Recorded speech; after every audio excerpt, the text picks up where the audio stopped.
My first real memory that I can think of Vietnam was, I think it was 10th or 11th grade in high school. Yeah. So prior to that, a classmate that had graduated before me was killed there.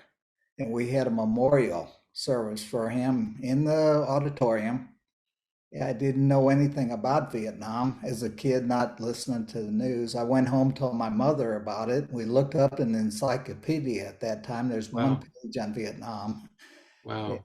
My mother said, I hope that's over by the time you get out of school. And I told her I didn't really care because I was already planning on going in the military. I, I think at that point I wanted to go. So February 67, that's it's not early, but it's not late either. In your basic training, did you have any of the early Vietnam vets there that you Everybody remember? that was training me at Fort Leonard Wood in Missouri was had already gone to Vietnam. We're back. And did he bring that up a lot in the course of training? They brought it up to the degree that anytime you did anything wrong, they would let you know that you were going to be the first one they put in the body bag when you got across a big pond. Wow. And Did you, that was, I don't know if that was a way to try to make you stronger, but that was the comment you got. You would be the first one to be killed when you got there. wow. So how old were you when you actually arrived in Vietnam? I had just turned 20. You just turned 20 and 20. you arrived in latter 67, is that right? In the fall of Middle 67? of December of 67. Do you have any recollections of that series of flights from the States to South Vietnam? Yeah, pretty vivid. Hmm. For one thing, I flew over military where a lot of guys flew over civilian planes and went as a replacement. They'd go through it, 90th replacement in the Army. I don't know exactly how the Marines and Air Force did it. Yeah. Uh, go through a replacement and send out to whatever unit they needed you. So what my difference was, I was one of 10,000 that left Campbell, Kentucky that went together. So that we abandoned Fort Campbell except for security to watch the fort. We went military C-141 cargo planes. We had trucks and jeeps in the middle of the plane, and we sat on the jump seats that we'd normally sit in when we'd parachute out of that plane. Good grief. Uh, Guys slept in the back of the trucks, under the truck, on the floor, pallets in there that were loaded. Um, So it sounds like a long, miserable flight was made even longer and more miserable in this thing. yeah, it was totally different than flying sitting in the seat, a regular passenger seat. Um, Wow. we left Fort Campbell. It was the middle of the night that made me feel like we are getting ready to do an invasion, similar to maybe like D-Day would have been or something, in my head. Uh, we landed at Travis Air Force Base in California for breakfast. That was our first stop. And that was the very first time I ever landed in an airplane. Every Wow. other time I had jumped out. The next stop was Wake Island, which is an island just big enough to have an airstrip on Yeah. for fuel. Mm. And third stop would have been Clark Air Base in the Philippines, Manila. Wow. And then the next stop was Vietnam, Bien Hoa, southern Vietnam, down by Saigon.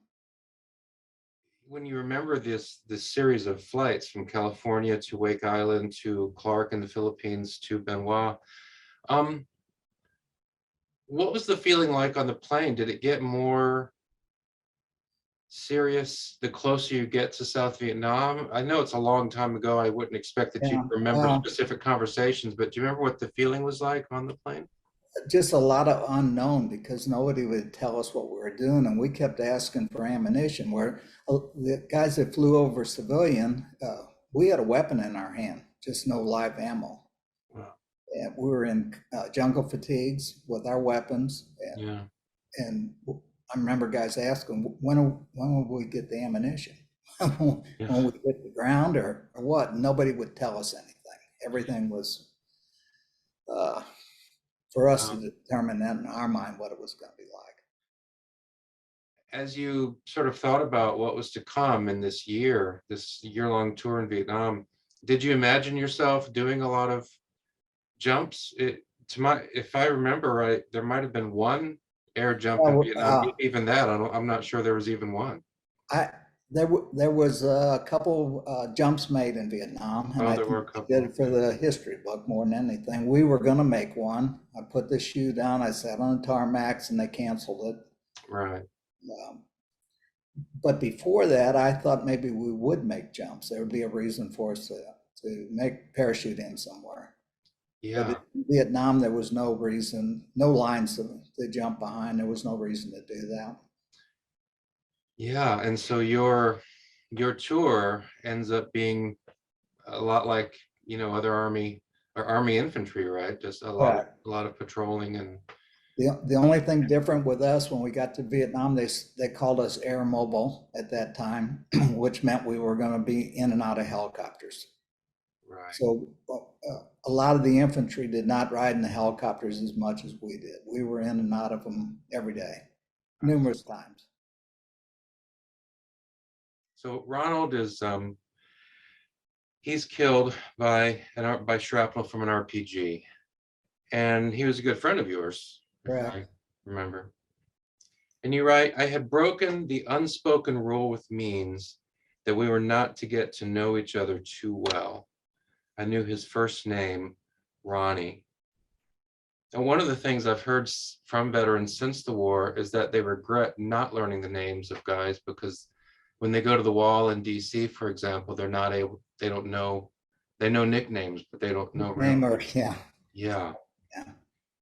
Then you say, like me, Ronnie Means he had wanted to be there and he felt there was a purpose in fighting.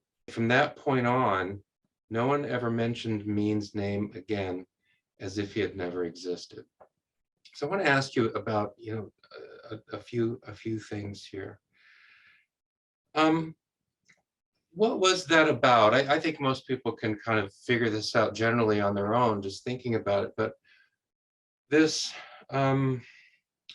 recognition that you mentioned a few times in your memoir that after Ronald Means is gone, and you mentioned a couple other soldiers you served with who don't make it, that you didn't want to get close to the new guys. You didn't really want to get to know the new guys. You're serving with them, but you don't in any way want to get attached to them. You do have a friendship with Ronald Means, but you said you made the mistake of kind of letting that happen, of becoming a friend with somebody and learning the first name. What is it that made you write that? I don't know why that popped into my head on February the 5th, the day he was killed. Uh, and I carried it all the way up to probably 2012, 13, somewhere in the process of writing a memoir. Uh, it sounds kind of silly to think that knowing him would cause his death, but as a young person, that's what I thought. I thought if I just hadn't known him, it wouldn't have happened. He was the first guy in the platoon that was killed.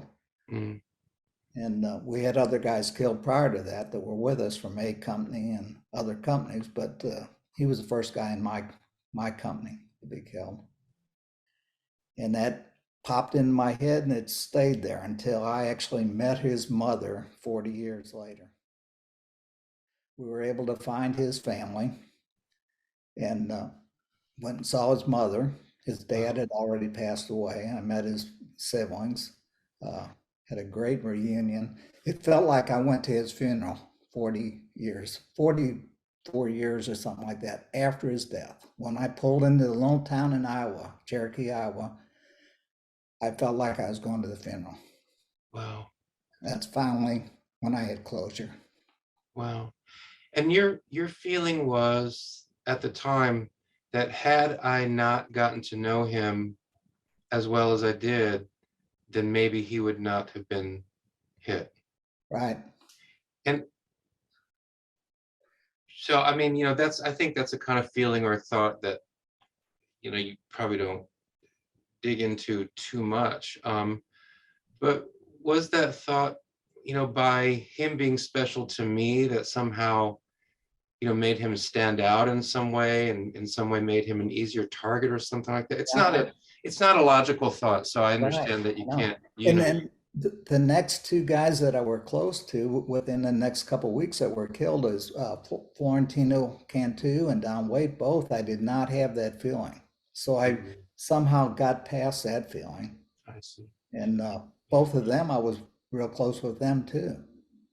Mm, So I God, don't know. yeah. Something I carried for a long time, Mm. but it doesn't make sense. It's kind of like the survivor's guilt that I carried, thinking I should not have been one to come home. You say that, like me, Ronnie had wanted to be there and he felt there was a purpose in fighting. Um, what was that purpose? I felt like I grew up in a country that was free, that I had freedom my whole life. And Mm. there was a group of people there that I did not know halfway around the world that wanted freedom that I enjoyed my whole life. And I felt I was doing the same thing that was done during World War II, where we're fighting for people to have freedom. You say that, you refer to that several times in your book, sort of refer to the people we're fighting for. And was that was a feeling that you had at the time that, because I've seen, some of your photos, I don't think I've seen all of them, but I've seen some of your photos, and there are a number of photos of Vietnamese civilians. Um, and was it your feeling at the time? Is it still your feeling now that, these are the folks we were fighting for so that they could have, down the road, they could have some freedom like I had back in Missouri? Was that kind of the thinking? That was a feeling. And I still have that feeling. You're talking about wanting to fight for these civilians, these Vietnamese civilians. I think your memoir though also says that in some cases the civilians who are friendly to you by day are with the Viet Cong by night. Correct. Um, I'm looking at a picture, and I don't think this is you, but there's a guy sitting down. There's sort of a kind of a tent, a covering. He's got on the traditional Vietnamese hat. He's got a cigarette in his hand, and he's surrounded by a Children. young Vietnamese Yeah, who look, that's me. is that you? Okay. That's me. So there you are, and you're surrounded by, looks like, Vietnamese young people. It's all, yeah, younger children. Yeah. And that's actually a roadside bar that they're selling beer there. The kids are selling beer. Yeah. They're smoking cigarettes and drinking beer, Yeah. and it's all uh, young kids. I don't even know if some of them aren't even teenagers yet, you know.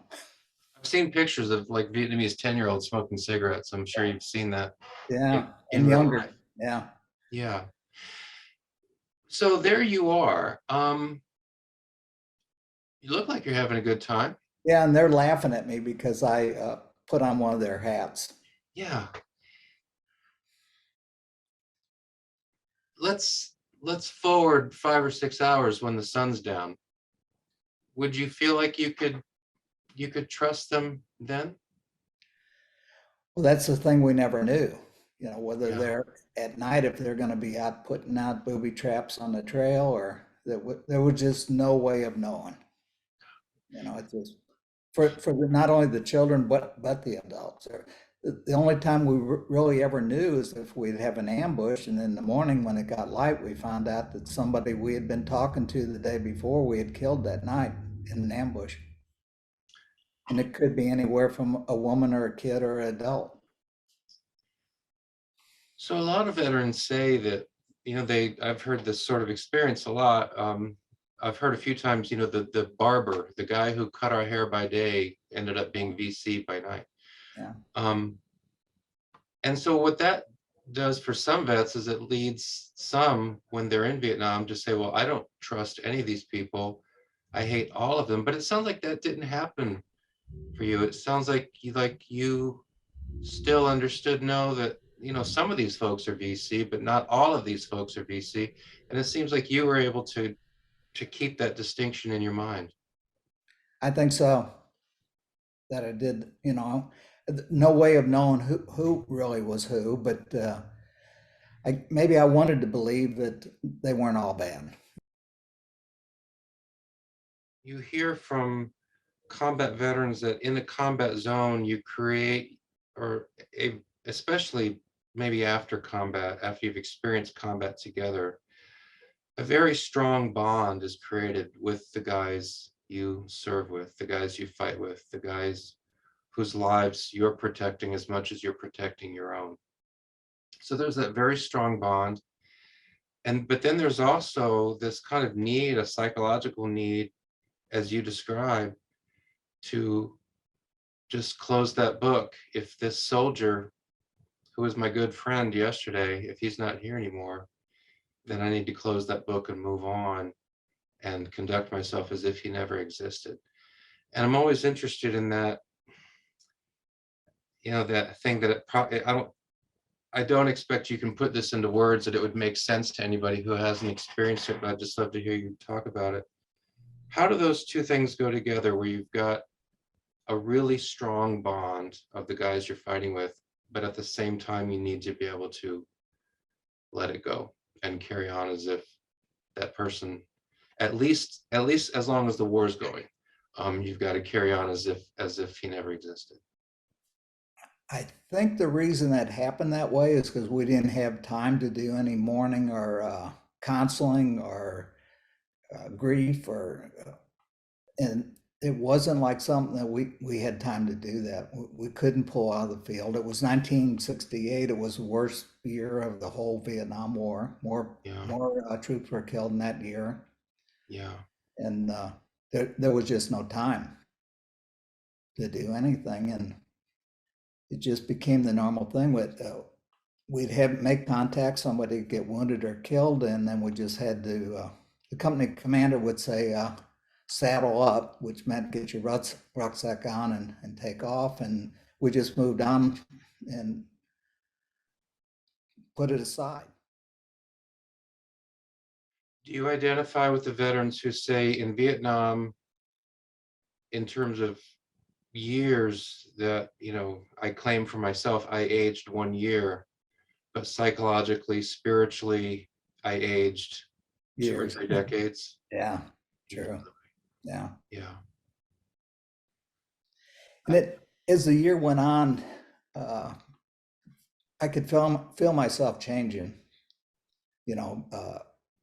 not in looks maybe so much for age, but felt like mentally I was changing. I didn't know what was going on with me. And I kept thinking, as soon as I get back home, I'll be okay. In fact, I even wrote a letter to my girlfriend, which is my wife today, and said, as soon as I get home, I need you to bring me back. Well, she was 15 or 16 years old at the time. She didn't know how to bring me back. Nobody, really knew what to do, I guess, at that time. Sometimes I ask veterans, how long did it take until you came home from Vietnam, and how long was it before you felt somewhat comfortable back in the world? Some veterans have said never. I've never felt comfortable back in the world since Vietnam.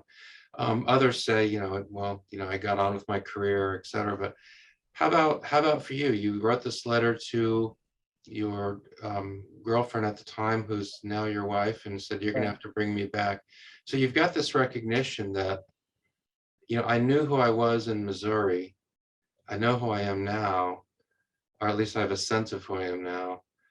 I know that there's a difference, and I want to get back to that person who grew up in Missouri. Has that ever really happened for you? Have you ever really come back to the world? I'm better now than I was from 2012 to now. I'm better than I was from 68 up to that time. My wife would, if she's sitting here, would say, I knew the John before Vietnam and the John after Vietnam. So she claims I'm not the same person. Speaking about how combat changes us, a young man who's 20, 21, barely 21 when you leave, so 20 years old in country, the things you experience, the way combat's going to inevitably change a person. And I just want to read a sentence that you wrote here, and I'm just interested in your response. I mean, I guess maybe especially just thinking about how what combat does to a person, the effects combat has on a person. And then in the sentence you say, I had killed an officer of the VC of the Viet Cong, comma, and then you say, and I was ecstatic. So I'm just interested in hearing you reflect on that. I think at the time, thinking about all the guys that had been killed with me, and it, along with our training, we were taught that body count was a big thing in Vietnam, and especially a leader that would cause chaos in their side of the camp. Mhm. Is what my feelings would be there, more than just a normal soldier. It was somebody that was coming back. His paperwork said he had been to Hanoi for training. He was a Viet Cong and had gone there for training. Probably been up there for weeks or months, and on his way back to the South to lead up a company or whatever he was going to do. And I knew that was a big plus for us and a negative thing for them to lose somebody like that. Yeah, so when you say you use that word ecstatic, that's not because, here's what I'm hearing you say. It's not that because that person has been killed, but it's because fewer of us are likely to be killed Correct. because that person is gone. I mean, Correct. that's where it is. It's not, it's rejoicing, if that's the right word, a sense, you use the word ecstatic, because now myself and the soldiers I'm with are in less danger because that specific enemy soldier, who was a person of influence and experience, is no longer on the scene. Yeah, no longer a threat to us. Yeah. You write about a sergeant, I believe it's Sergeant Coy. And you've said a little bit about, the effect that combat has on people. And most people are eager for it to be over with and to not have to deal with it anymore. But there are a small number of people who seem to, really, let me just read what you write. You say that Sergeant Coy seemed so elated about contact, so about, getting into a firefight, that his adrenaline was contagious. Could you just talk about Sergeant Coy and you know what was going on with him, and what kind of impact did he have on the soldiers that you were with? Okay, I'll try to give you a little background that I know or what I was told about him. He lied about his age to go in the military, was too young. He signed up and went in with a brother that was a little bit older than him. Believe he was from West Virginia. Went to Vietnam on the system to go in with his brother, signed up to be that way, and saw his brother get killed. Um, And they left him for dead. The sergeant, Sergeant Coy was left for dead. And he always said that he just thought he was going to die there with the rest of them. And he got up and got back and got help. And he always almost bragged about the fact that he had lost 18 feet of intestines when he was shot that day. My opinion now, I don't think he should have ever went back into combat, after that time, but he would have been one of the 1,000 of the 10,000 that volunteered to go back from Fort Campbell. He had a grudge. He was trying to get a head count to make up for losing his brother. I was grateful he wasn't my squad leader. He was a good soldier, but he volunteered his squad to do everything. And that gave us a break, the other squads, because they went out. It'd be our turn to go out on ambush that night, and he'd volunteer his guys to go. He always wanted to be right in the thick of it. And he made it up to February, and he got wounded. And he was the only guy that ever wrote a letter back to anybody. All the guys that left, we never heard from, but he wrote a letter back. He had been sent to Fort Dix, New Jersey, and was training young troops that come to Vietnam. And we kind of laughed about that, thinking about what his training would be like. You say in the memoir that there were rumors that Sergeant Coy would collect gold teeth from enemy, and not just dead enemy, but enemy who would then become dead. And it sounds like the implication is for the sake of getting the teeth. This was fairly common in the Second World War, in the war with Japan. Just which was a war without mercy. You know, when things like this are happening, you just think of the psychology of that and what's happening to people, that this seems like a reasonable thing to do. You don't say in the memoir that you knew that this happened, but that there were rumors that Sergeant Coy was doing this. Yeah, What do you think about that? I did see he had a little bag like you'd get tobacco in for when you rolled your own cigarettes, and I did see teeth in there. Now, what other than that, I don't know. That's why I said it was rumored that that's what it was. He said whenever the bag was full, he had mailed home to his mom. For the junior enlisted soldiers, you've got a guy like Coy who clearly is courageous, maybe reckless. He certainly wants to take the fight to the enemy. You say you were glad not to be in his was it squad that in his squad, you know, because maybe he was a little too gung-ho. Was that the general feeling about him? From the guys in his squad? Well, or just, yeah, the soldiers generally, but I mean, did the guys in his squad feel like, gosh, we've got this madman in charge of us, or we respect him because he's such a serious soldier? What was the thinking about him? I think people respected him, liked him. The only thing they didn't like is the fact of getting volunteered to do stuff all the time and never getting a break. Yeah. That's the part they didn't care about.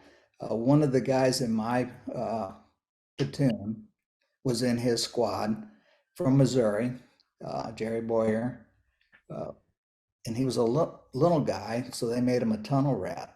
So naturally, Sergeant Coy's volunteering him to go down the tunnels all the time, and I can't even picture what it'd be like to go in a tunnel. I was built small, but I was tall, where Jerry was short, and a perfect candidate for that. And he started crying one night. We were sitting there, and he said, "I just can't do it anymore. Going down in there, it just really getting to him." And it was shortly after that that he got wounded and went home, so he didn't have to go down anymore. But that was the issue of constantly being put in the front to do stuff and not letting somebody else take a turn at the bad stuff and kind of giving you a break. Is this the case where he would, you know, he'd go down to the tunnel with a flashlight and a pistol and a knife? And a knife, flashlight of 45 maybe and a knife, and go down there and see if he could find anything. And you were, if I remember right, part of your tour, you're in the Cu Chi area, is that right?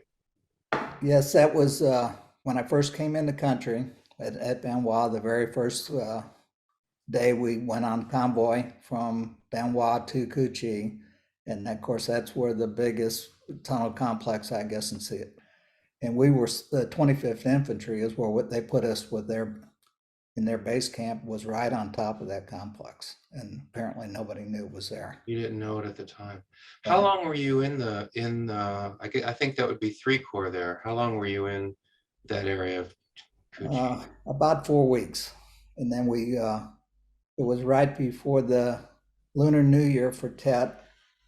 They put us on C-130s and we flew up almost on the DMZ to Dong Hao in I Corps, and we stayed in I Corps then.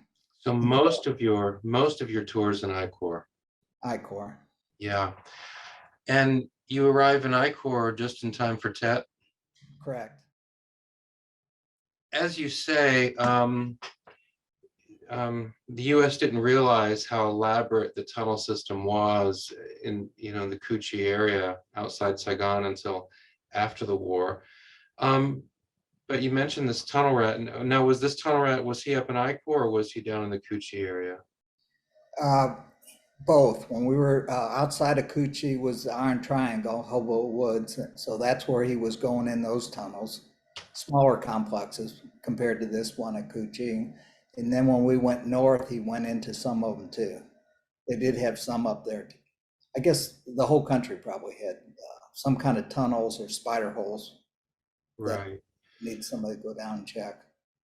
Do you recollect the kinds of things that he came across in the tunnels, if anything? Well, he said they were booby trapped. It was dark and very, even though he was small, that it was tight getting through there. They would take snakes and tie them. I don't know if they were poisonous snakes or just to scare them or what, and tie the snake where, by the tail, I guess, and where be trying to get you. Anything to keep you from going any farther, I guess. Jeez, gosh. There's a phrase you use, the a phrase you have in your memoir that really caught my attention: the ceaseless state of unknown. And I forget the exact context of that phrase, but that phrase really stuck out at me.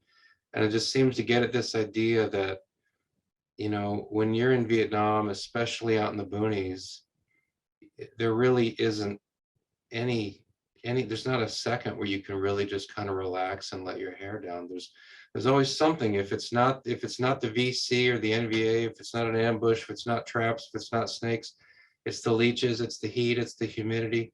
You never get a break there. It's just relentless for 12 months straight. Is that, I mean, with your R&R time taken out, does that resonate with you? Yeah, and every once in a while there would be an early morning where the temperature felt a little bit better than normal, wasn't hot yet, and it would be real quiet and make you feel real peaceful. And that's usually when we'd get an ambush. We'd be walking. Yeah. So when you hit that, you'd think, okay, is this the quiet before the storm? I've been asking veterans, I think there were 12 options of the 12 C ration options that are coming your way constantly. Was there a favorite, and was there one, at the very bottom of the list, the one that you would put off until the very end, hoping that, something else would come in? Uh, Probably the favorite for me would be any of the canned fruit because it didn't have salt in it. Hmm. Everything else was heavily salted, Yeah, to preserve it. So the fruit cocktail, the applesauce, peaches, that would always be something that I would keep, and eat. The yeah, canned pork steak, what they call a pork steak, and beef steak had so much salt in it, I couldn't hardly eat it.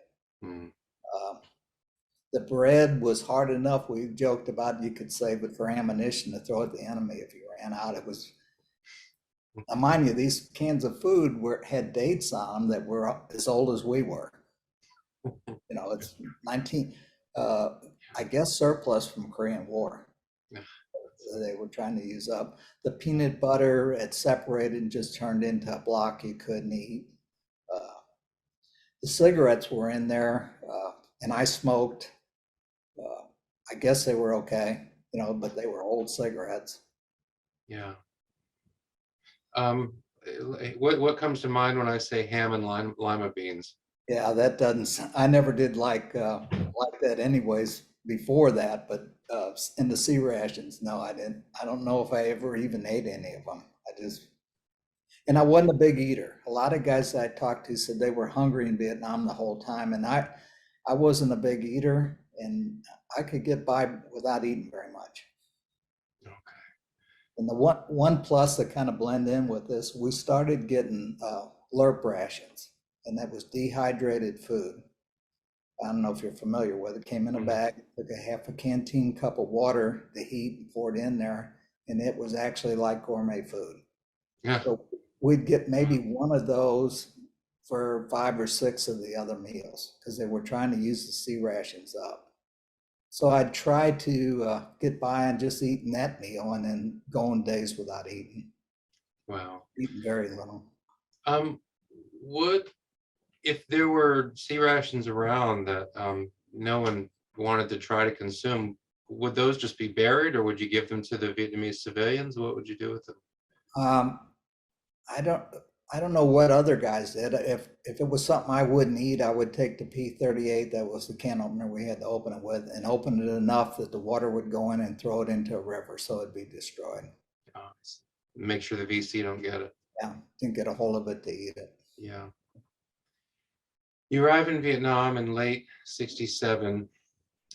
Um, you arrive in Dong Ha. I don't know if you remember a specific day, but when we think of, the beginning of Tet 68, it's the end of the month, January 31, 68. Did you arrive in Dong Ha right around that same time up in Quang Tri province? We arrived a few days before Tet, and we were told that the South, it was going to be ceasefire for everybody. The South Vietnamese soldiers were going to go home and visit their families. That's their greatest day of the year, that Lunar New Year. Right. And for us, it was just going to be a break, which was good. We didn't have to do anything. I didn't really understand Tet like I do today, what it was, the difference of their New Year compared to ours. I just knew it was Tet. We thought it was fireworks going off, and maybe some of it was. And the next day after that, when we walked out of the base camp onto Highway 1 to go into the village, that's when we saw all the civilians dead. Men, women, kids, they were all killed. So far as you knew, as a 20-year-old soldier in Dong Ha, Tet's coming, so things are going to be calm for a little while. There was no, because one of the questions about Tet is, what did American authorities know? And some say, that they knew something was brewing, but they didn't know exactly what. But so far as you recall, the word you got was, we're going to be able to kind of relax for a few days and get through Tet, and then the war will kick up again. You weren't expecting anything like what came on January 31. Right. And nobody at my rank had told me anything about even what was going on or what they speculated was going to happen at that time. I'm sure intelligence and higher rank knew, but I didn't. Yeah. I questioned at the time we left Vietnam. I mean, we left Fort Campbell about 6 months early. And apparently somebody knew something was getting ready to happen. And that's why we left, to get to Vietnam quicker. I did not get a leave before I left for Vietnam. Most guys would get a 30-day leave. And my leave was, I didn't get one, like a lot of the other, some did and some didn't.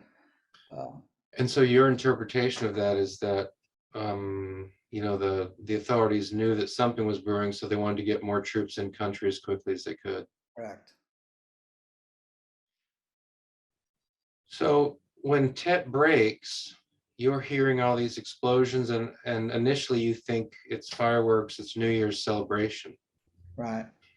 And then it depends where you are, exactly where things start, but was this early in the morning on the 31st, or somewhere in there? Are we talking about like 2, 3 in the morning when things really start going?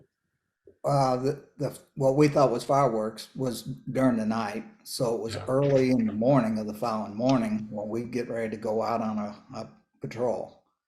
And as we start, we're walking, we're not in a truck or anything, we're walking. As we get outside that gate and start going down Highway 1, we come to the village, and there's just death everywhere. People, men, women, and kids killed. Not soldiers, it was the civilians. I think they said there was more civilians killed at that time during Tet than ever before, at one time like that. And All over South Vietnam. they had been killed by, VC, NVA, a combination of both? Correct. Yeah. So then what? So you see that and you realize, no, okay, something else is going on. What happens next? Well, as we just start doing patrols, but nobody's saying why this is going on. And I don't remember asking why all the civilians were dead. I can't remember anything about it. you know, whether it just went over my head or why, you know. Every day in Vietnam was something new and different, you know, and it was just one of the new things. And it got worse from that day on. You know, that was from the beginning of Tet going in there when my friend Ronnie was killed on February the 5th, it was still getting bad. And March, by the end of March, it was starting to look a little bit better. And I think that's around the time, right after that was when the news media here said that we could not win the war. It was unwinnable. And we're all thinking, well, we think we just about got it whipped where we were. So it took a couple months there of really bad time, and then it uh, got better. Yeah, so one of the things we hear about Chet is that, as you say, you know, in this country, Walter Cronkite gets on the news and for the first time offers his personal opinion about something and saying this is a stalemate, we can't win the war. But then we look at the numbers and see that, you know, for the Viet Cong, Tet and its aftermath was a disaster because, you know, the Viet Cong just got not wiped out, but they got damaged very badly. Does that fit with your experience in the combat you experienced from the beginning of Tet going into March? I mean, as you look back on that and you hear people say, you know, the Viet Cong really got hammered as a result of the pushback, you know, against what they and the NBA did in Tet. Does that fit with your recollection of how things were going, that the Viet Cong really did get hammered after Tet? Yeah, there was even talk amongst us that we probably would go home early. We wouldn't spend the whole year. That's how much we thought it got better by April, that it was going to wind down and it'd be over with. So now I'm speaking to you as a veteran now, who's you've got some historical perspective. You look back on that time. Tet is a surprise, you know. I mean, we know something's coming, but we don't know exactly what. There's the shocking footage from the embassy in Saigon. There's Walter Cronkite gets on TV and says we can't win. President Johnson, looking utterly defeated, says he's not going to run for re-election. It looks like, as an outsider looking in, it looks to me like the people in authority or of influence are giving up, whereas the 20-year-olds in the field are saying, hey, things actually are looking pretty good, not because war is good, war is horrible, but, you know, given what we're doing here, it looks like the VC are really back on their heels, and it looks like, you know, maybe this thing's going in the right direction. It just seems like, from my perspective, that there is this huge disconnect between what the people of influence are saying and what the 20-year-olds on the ground are actually experiencing. Does Yeah, that fit with your experience? yeah, like lack of communication somewhere going on, you know, between us and authorities, you know, above us. Uh, us out there in the field seeing what's going on, and somebody wherever they were sitting didn't see it the same way. What's the difference, just in terms of being a soldier out in the boonies, um, between maybe being in an open sort of rice paddy area and then being in the triple canopy? When you're moving through these two different, very different kinds of terrains, I imagine, you know, there's a lot of similarity in terms of what you're looking out for, but how is that different, or what are the different concerns that you have in the one case going through open rice paddies, in the other case going through thick jungle? Well, the open rice paddy would be almost like ducks at a carnival where they're shooting, you know, shooting ducks in a row out just out in the open. Uh, that was a scary feeling being out in the open. Or like when we were in the rubber tree plantation, same way, you couldn't get behind it. You could get behind something, but you weren't protected on all ways.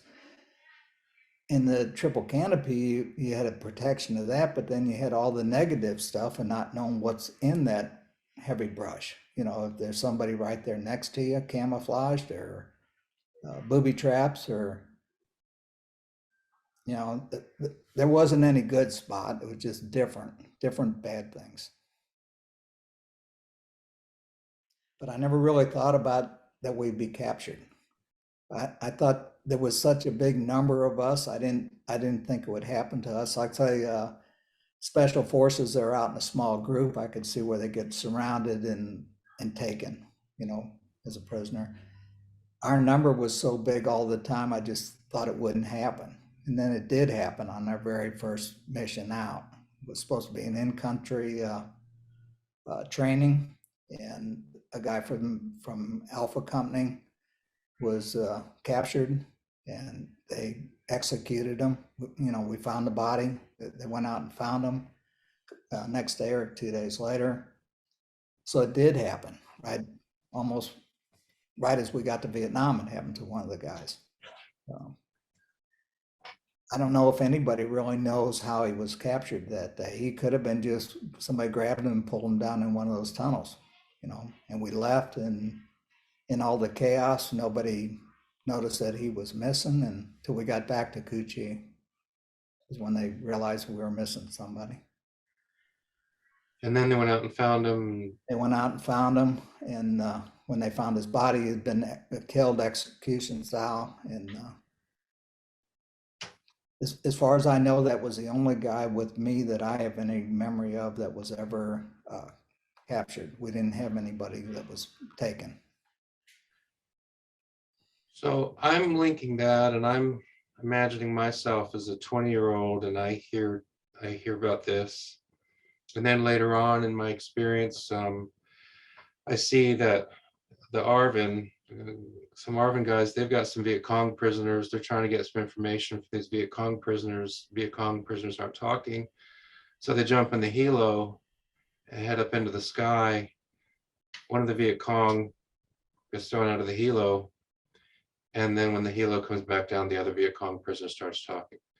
And if I'm watching that Viet Cong guy fall from the sky,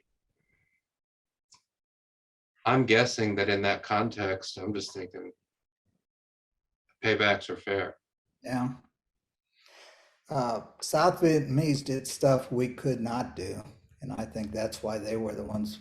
That language barrier was probably doing the interrogating like that. We kind of played by one set of rules, and the Viet Cong and the South Vietnamese played by a different set. Your tour is unusual in that you start in 3 Corps, you go to I Corps, and then if I remember right, sort of the last part of your tour, you're down in Saigon. Right. Yeah. What memories do you have of the city of Saigon? We're post-Tet now, and so we're almost a year past Tet, I think, or in the latter 68. What memories do you have of the city at that time?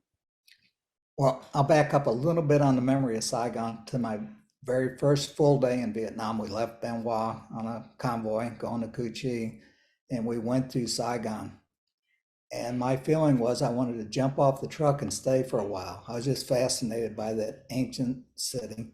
And I was just fascinated by it, wanting to see more of it. Of course, we didn't see much, went through there. So when I did get back there at the end of my tour, I left the 101st Airborne by the Army's direction, and they assigned me to the 199th Infantry.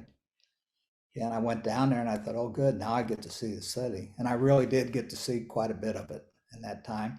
Mm. My duty the last about 90 days down there was at nighttime, guarding bridges, and then I was off during the day. So I could walk around Saigon, and things that had really tamed down, compared to what had been in Tet. I didn't even have a weapon in my hand walking around Saigon. And you're walking around by yourself? Yeah, or with other guys or by myself or whatever, just sightseeing and taking it like a tourist, And That's amazing. Things down in that area were a lot better than it was up in I Corps. I Corps was still, you could not do that. I got home and my mother asked me, how come you made it for 9 months and then the last 3 months they put you in the bad spot? And I said, Uh, why the bad spot? She said, Saigon's bad. Well, see, that's where the news media was. That's what I was thinking because of all the focus from Yes. Tet. Yeah. Yeah. So I didn't see news media up in Wei or Quantry or Donghua. They could have been up there, but I didn't see them. But they lived in Saigon in that area. So for 90 days, she was just probably worse than the other part of the year, worrying about me, thinking they put me in a bad spot. And here I was in a good spot compared. I think that's a really important story that really illustrates the impact the media had on that war that you're describing walking around. I mean, it's a little surprising to me, honestly, to hear you. I'm walking around unarmed by myself in Saigon. Apparently, I mean, after you've done everything you've done the previous 9 months, I don't know what's going to be scary in Saigon anyway, but you're walking around in Saigon. Um, but your mom's perception is that Saigon is the most dangerous place in the country. And the only explanation for that would be the news coverage from Tet. Right? As the plane approached St. Louis, and I knew my family, my brother and sisters, mom, dad, my girlfriend were going to be there. I didn't want to get off the plane. I wanted to turn around and go back. To I didn't, Vietnam. yeah, I didn't want to face them. At that time, you walked down the steps. You didn't go straight into and they were standing out there. And my ride home from there, which short ride home to my parents' house, I didn't talk to anybody in the car. Wow. Uh, my dad wanted to talk to me when we got in the house and things settled down, and I should have. Well, like I talked before about opening up, I should have talked then and just spilled everything, and I wouldn't talk to anybody. And from there, I just kept shutting down more. How much time was there between being in South Vietnam and being a civilian? I think about 48 hours from the time Wow. I left there. So I was actually had been discharged. They paid me. They had a dress uniform with all my medals and patches and everything put on it to go home in, and paid me, and off I went. South Vietnam to civilian, 48 hours. Yeah. That is And no unbelievable. debriefing other than they asked me if I was okay. They did. I remember them asking me, "Are you okay?" And I said yes, even though I was bleeding internally. I was passing blood. And I told them I was okay. You're right. Yeah, you mentioned that in your memoir. You've got this health problem where you're bleeding. And So was that just because you just didn't want to deal with the military anymore? uh, the medic had told me in Vietnam when I told him that I was bleeding, I didn't have any idea why I was bleeding, that he was having trouble keeping the guys from taking care of the bleeding from wounds on the outside and couldn't deal with me. So I just didn't bring it up again. And it steadily got worse, and I didn't know what it was. So by March, that December when I get home, by March, middle of March of '69, I'm in the VA hospital in quarantine, and they have no idea what's wrong with me. They had specialists from Barnes Hospital in St. Louis working on it, and I had enough parasites in me eating me up. That's what the blood was coming from. They were inside of me eating me alive. And And these are parasites you picked up in South Vietnam? yeah, they said I could have gotten it from food or water or just the environment. The living conditions were horrible. I mean, no, when we took baths, it was in dirty rivers, and for the biggest part, every once in a while you get back where you could get a shower, but the food and water and everything, the conditions were poor, but so I don't know where I got them from. For years, my wife protected me from any Vietnam movies. I just didn't see them. She kept me from seeing them. And I had heard about Platoon and a little bit about it, didn't know what it was going to be about. And I talked her into going to see it at a theater. And theater was very quiet. The movie starts. The Americans start killing some of the enemy. And I cheered in the theater, and she had to grab my arm and tell me, you're not at the football game cheering for the other team. And then I asked her, how are they getting that smell in the theater? And it smelled just like gunpowder and blood. And that was probably one of the most realistic things in my whole time since Vietnam that I experienced. I hear some guys say, well, when were you in Vietnam? They say last night. I don't know if I heard anybody say that. I don't have dreams about Vietnam every night, but I do still have dreams. And sometimes they don't make any sense, but I know I'm in Vietnam. And if it's bad enough, I'll wake up all, sweaty from it and have to get out of bed. I know and other times it doesn't wake me up, but in the morning I realize I was dreaming about somebody that I was with or pertaining to it. If I could, I think one thing, if I could say this to any veteran that's listening to this, whether it's somebody that's just in the military today or just getting out or going all the way back to, if it would be a World War II veteran that never talked, if you're holding something in, tell somebody about it. And you won't believe how much better you'll feel after you talk. Mm. And the related to that is the importance of non-veterans taking the time to listen, to be interested and to listen. And yeah.